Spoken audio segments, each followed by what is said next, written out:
नमस्ते, प्रणाम। हम आप सबके छोट बाबू, छोट भाई भोजपुरिया सिंगर रोहित रागी। त इ वीडियो बनवला के एगो खास मकसद बाटे, आप सबके कुछ बतावे के बा। दुःख के बात भी बाटे और खुशी के बात भी बाटे। खुशी की बात सबसे पहिले बता देतनी कि हमार जौन ऑडिशन चलत रहला सिंगिंग ऑडिशन, बनारस में चलल हउवे और पटना में भी चलल हउवे। खुशी के बात ई बाटे कि हमार इ ऑडिशन टीवी पर देखावल जाताटे, कल से देखावल जाई। पूरा बात आप सबके बतावतानी हम। इ कल से 4 बजे से 4 अप्रैल 8 बजे से मतलब एगो नया चैनल आइल है, टीवी चैनल। ओइ पर आप सबके देखे के मिली हमार ऑडिशन के तरीके भइल बाटे। मतलब जेतना लड़का कुल के सिलेक्शन भइल रहल हवे, बोला जाओ तो सब लड़का कुल के सिलेक्शन के देखावल जाई कि के तरह के लड़का गइले बा कुल गाना। त हमार भी आप सबके देखे के मिली। कल से 8 बजे से टीवी पर नाम बाटे पसंद टीवी पर दिखावल जाई। थ्री डीज पर भी अवेलेबल बाटे और पैसा वाला पर भी अवेलेबल बाटे। बहुत ही खुशी के बात बाटे कि मतलब हमार टीवी पर शो देखावल जाई।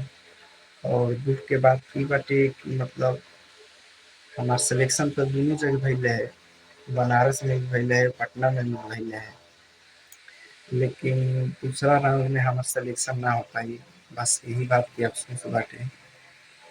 हम खैर कोनो बात नहीं, हम जितना घरे सोचले रहनी उससे बेहतरीन ही हम जाके वहाँ परफ़ॉर्म कइले बानी। इससे मतलब पटना में ज़्यादा हमके अफ़सोस होताटे कि समझ जाइए आप लोग कि लगभग 350 लड़का कुल के फार्म भरल गइल है पटना में। हम पटना थोड़ा लेट से पहुँचनी। 350 लड़का कुल के फार्म भरल गइल है, जेमे से ऑडिशन चलल और ऑडिशन पूरा 350 लड़का में से मात्र 24 गो लड़का कुल के सिलेक्शन भइल।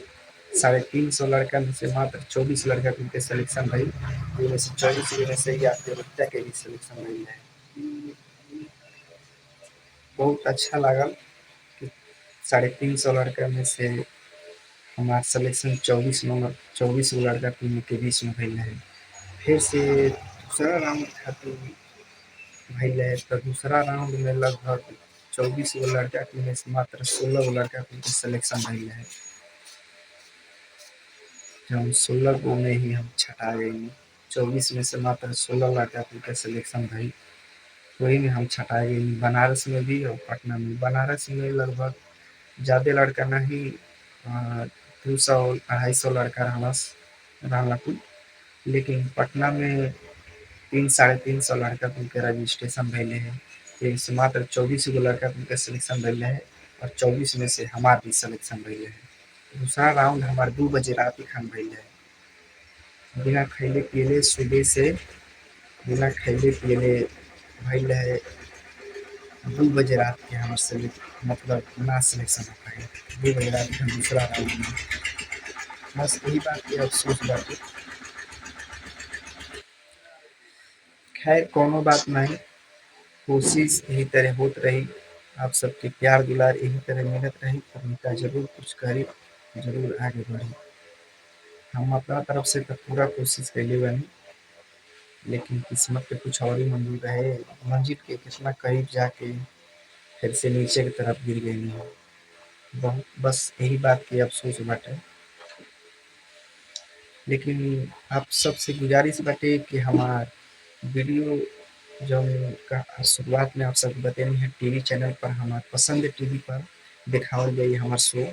मतलब जितना लड़का कुल के सिलेक्शन भइल रहे, हर एक जिला से मतलब 24-24 लड़का कुल के पहला राउंड में सिलेक्शन भइल रहे और दूसरका राउंड में 16-16 लड़का। उ लड़का कुल के जौन सिलेक्शन देखावल जाई, आप सब टीवी पर ज़रूर देखम। पसंद टीवी पर देखावल जाई 8 बजे से कल से।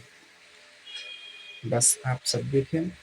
हम वो तरह के देखी छटाई एकदम आसानी से हाँ ना हाँ ना हाँ ना के जवाब में हम छटाई इतना आसानी से हम नहीं निकल गई। बहुत मुश्किल से हम छटाई बनी। बस यही बात के अफ़सोस बाटे। एकदम मना मत रखी। वो वीडियो शायद यूट्यूब पर अवेलेबल नहीं है, हम पूरा वीडियो चेक कैनी है। बस छोटा-छोटा पार्ट वीडियो पे डालता हूँ कि पूरा लॉन्ग वीडियो आप सबके पसंद के वही देखे के मिली। आप लोग देखें, आप सब देखें और ज़रूर आप लोग हमारा चैनल पर आके कमेंट करके बताएं कि हमारा कैसन शो लागल।